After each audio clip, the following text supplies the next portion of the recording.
I wasn't looking for a miracle in that shed, just a place to store the mower. Julian had called it a shack for a simpleton during the will reading, and standing there, breathing in the thick tang of old fertilizer and damp cedar rot, I almost believed him. I felt like one too, a 45-year-old man who'd spent a year as a nurse only to be inherited a pile of wood. But my father was a man of precision, and something about the back wall didn't sit right with my eyes. I clicked the red beam of his old laser level toward the corner. I checked the math twice, my thumb joint popping with the effort. A 36-inch discrepancy between the exterior siding and the interior paneling. I didn't feel a shock. I just felt a dry, humorless twitch in my lip as I gripped a crowbar. My brother thought he'd left me with junk, but he forgot I knew how to measure. Before I show you the secret behind that wall, please like and subscribe to Familiax Revenge. It helps me share these real stories. Now let's go back to the hospital. 1 year before the lawyers ruined everything, the hospital room always smelled of lemon-scented bleach and slow, rhythmic failure. It was 3 a.m., the hour where the silence gets heavy enough to crush you. I sat by the bed, my father's breathing sounding like sandpaper on stone. I spent that hour adjusting his pillows and checking the IV drip, my eyes burning from a year of 3-hour sleep cycles. I'd lost my job as a lead foreman 6 months prior, but I told Dad the company was just giving me a flexible sabbatical, so he wouldn't worry. The scene shifts to the lawyer's office, 3 weeks after the funeral. The air here smells of Julian's expensive mahogany-scented cologne and cold air conditioning. Julian is leaning back in a leather chair, tapping his gold signet ring against a mahogany table. He hasn't looked at me once. He's too busy scrolling through emails on his phone, his face tight, with the simulated stress of a man who thinks he's the only one with a calendar. The lawyer clears his throat and starts reading. When he reaches the part about my sabbatical, I mention the year of caregiving, the 100 nights I spent sleeping on a plastic hospital chair. Julian doesn't look up from his screen. He just sighs, a sharp, dismissive sound. Look, Ethan, we appreciate the help you gave. But honestly, losing your job was just poor time management on your part. You can't expect the estate to subsidize a lack of professional discipline. I stared at the back of Julian's manicured neck, my hands gripping the armrests until my knuckles turned a bloodless white. He called my father's final year help, like I'd just mowed the lawn a few times. He sat there in a $4,000 suit, lecturing me on discipline while I still had the faint scent of hospital antiseptic etched into my skin. The injustice didn't hit me in the gut. It sat on my chest like lead, cold and immovable. I'm the one who kept the family name in the papers, Julian added, finally locking eyes with me. His gaze was clinical, devoid of a single shared memory. I provided the visible success. You were just the nurse, and let's be honest. Nurses get tips, Ethan. They don't get the company shares. He turned back to the lawyer and gestured for him to keep reading, effectively erasing my last 12 months. With a flick of his wrist, the lawyer slid a heavy stack of blue-bound probate documents across the table. I felt the dry, chalky texture of the paper against my fingertips. It felt like ash. I assumed the farm was part of the auxiliary property, a place for Mom to keep her garden and for me to keep the shed. My mind was already calculating the man-hours needed to fix the fence, a small rationalization to keep my hands steady. Julian didn't even wait for me to turn the page. He reached out, his manicured finger stabbing at a clause in the middle of page 6. We're liquidating the acreage, Ethan. I've already signed the intent to sell with a developer from the city. They're putting up 80 units of luxury condos. A small, sharp exhale escaped my nose. It sounded almost like a laugh, but there was no humor in it. I tried to speak, but my jaw was set so tight, I felt a dull ache behind my ears. I picked up a cheap plastic pen to sign the acknowledgement, and my hand cramped so violently the plastic groaned.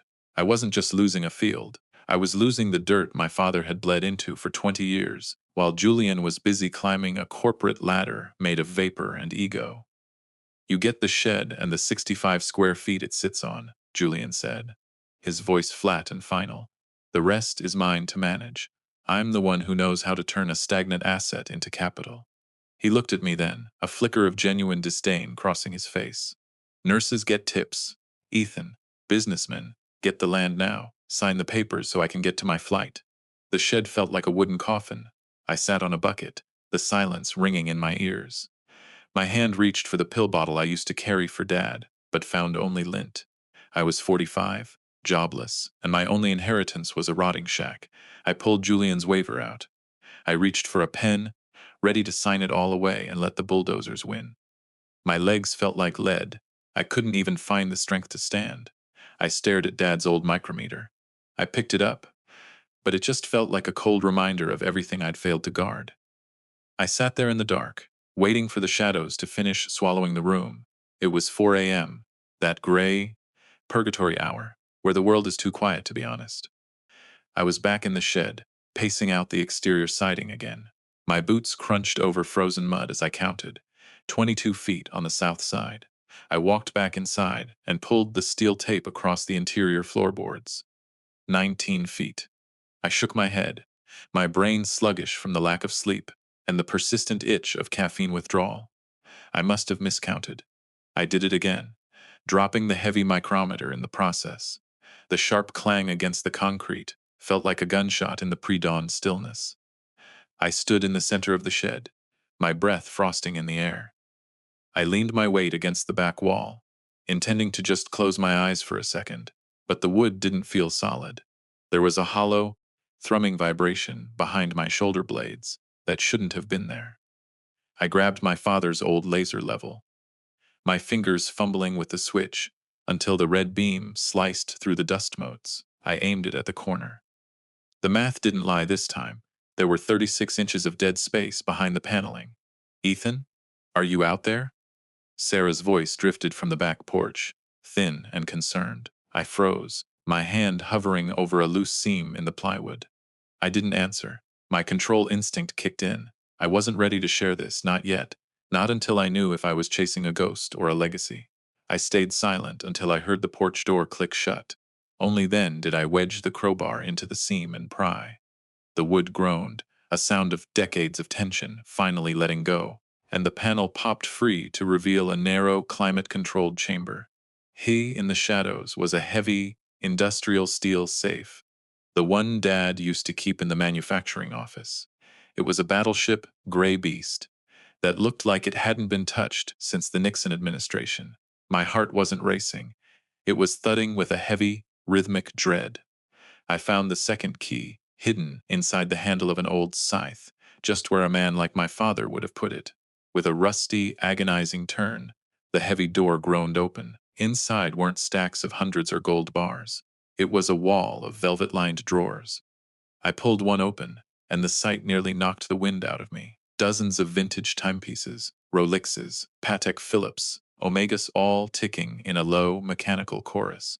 It was an overwhelming sea of gold, steel, and sapphire crystal. I realized in that moment that Julian's visible success was a joke. I was standing in a shed, worth more than his entire corporate portfolio, and for the first time in a year, I felt the steering wheel of my life snap back into my hands. I spent the next 3 days moving with the quiet, terrifying purpose of a man who finally has something worth losing. I didn't tell Sarah. I couldn't. She would have wanted to call a lawyer, to do things by the book. But Julian had already burned the book. Instead, I sat at my workbench and drafted an appraisal sheet on old company letterhead. I listed the private collector's ceiling for the collection at $1.2 million. It wasn't a lie, just the highest possible truth. I left it face down on the workbench, knowing Julian's private investigator was likely watching the shed with long-lens cameras. The pressure mounted when I saw a dark sedan idling at the end of the driveway. Julian was getting impatient. He'd sent a scout to see if I was actually moving out or digging in. I had to play the part of the defeated caretaker. I spent the afternoon hauling bags of old, worthless fertilizer and rusted scrap metal out to the curb, making sure I looked exhausted and broken. My back ached, and my hands were stained with grease, but every heavy lift was a tactical maneuver. I needed Julian to think the shed held nothing but my own refusal to let go. Inside the shed, I worked on the real machinery of the trap. I hollowed out the casing of an old, rusted wall clock, and mounted a high-definition motion camera inside. My fingers were steady, but a fine tremor ran through my forearm, a surge of pure adrenaline I hadn't felt in years. I wired it into the property's old mesh network, testing the feed on my phone until the image of the safe was crystal clear. I told myself I was just honoring Dad's sense of a good surprise, but deep down, I knew I was building a cage. I met Julian at the local diner for one last talk. The air was thick with the smell of burnt coffee and his obvious smugness. I let the corner of the pocket watch peek out from my flannel. "I'm having trouble moving some of the junk in the shed, Julian," I said, my voice intentionally low and so uncertain. "It's heavier than it looks. Might be some old manufacturing parts worth something." I watched his eyes dart to the watch, then back to me. He was hooked. He thought he was about to steal $1 million secret from a man too stupid to realize what he held. The only thing I didn't account for was Julian's desperation. My obsessive need to manage every second of the trap myself meant I was focusing on the physics of the safe, not the timeline of a man whose corporate empire was collapsing. I assumed I had days. Julian was already thinking in hours. As I drove home, I realized the visible success of my brother was about to collide with the invisible labor of the brother he'd spent his life ignoring. The stage was set, and for the first time, I was the one holding the script. I sat in my truck at the edge of the woods, the heater off to keep the engine silent. The steering wheel was a circle of ice against my palms, but I didn't turn the key. My focus was pinned to the blue glow of my phone. On the screen, the shed was bathed in the ghostly infrared light of the hidden camera. At 1:14 a.m., the door creaked open. Julian stepped in, wearing a dark hoodie that looked ridiculous on his corporate frame. I didn't feel a rush of adrenaline. I felt a cold, mechanical satisfaction. I tapped the screen and started the timer. Julian moved with a frantic, amateurish desperation. He went straight for the false wall, prying it open with a kitchen knife that snapped within seconds. He didn't see the camera. He only saw the safe. When he finally got the door open, he let out a gasp that hissed through my truck's speakers. He started shoveling the watch cases into a heavy duffel bag, his movements clumsy and rough. He forced a rare, vintage Patek Philippe into a side pocket, and I heard the sickening crunch of the crystal shattering against the bag's zipper. He was destroying the very thing he'd broken our family to steal. I reached out and pressed the intercom button on my app. "You triggered the motion alert 90 seconds ago, Julian," I said, my voice echoing in the hollow shed like a ghost from the rafters. Julian froze, his face snapping toward the hidden speaker, eyes wide and white with terror. "The sheriff just turned onto the county road. You've got just enough time to realize that you aren't the executor anymore. You're just a man breaking into a shed for something he already signed away." Julian scrambled for the door, tripping over the heavy bag and spilling gold-plated chronographs into the dirt. He looked around wildly, screaming my name, but I stayed in the dark. I watched him on the screen until the first flickers of red and blue light began to dance across the shed's cedar siding. The timer on my phone hit 0. I put the truck in gear and slowly began to drive toward the lights. The visible success of the eldest son was over. The invisible labor of the caretaker had finally finished the job. The gravel crunched under the tires of the sheriff's cruiser as they hauled Julian away. He didn't look like a CEO anymore. He looked small, staring at the shed through the window as the blue lights flickered against the wood. Within days, the developer backed out. Nobody wants to build luxury condos on a site tied to a grand larceny investigation. Julian is currently facing multiple felony charges, and while he's fighting them with expensive lawyers, the corporate board has already started the process of removing him. I walked into the kitchen at 6 a.m., the same time I used to crush Dad's pills. The smell of antiseptic is finally gone, replaced by the scent of fresh pine and sawdust. Mom was sitting at the table, her hands trembling as she held a cup of tea. She didn't ask about the safe, and I didn't tell her. We both know the family tree has a permanent scar now. I squeezed her shoulder, and for the first time in a year, she didn't look like she was waiting for a tragedy. The shed doesn't smell like rot anymore. I've spent the last month installing windows that catch the afternoon sun.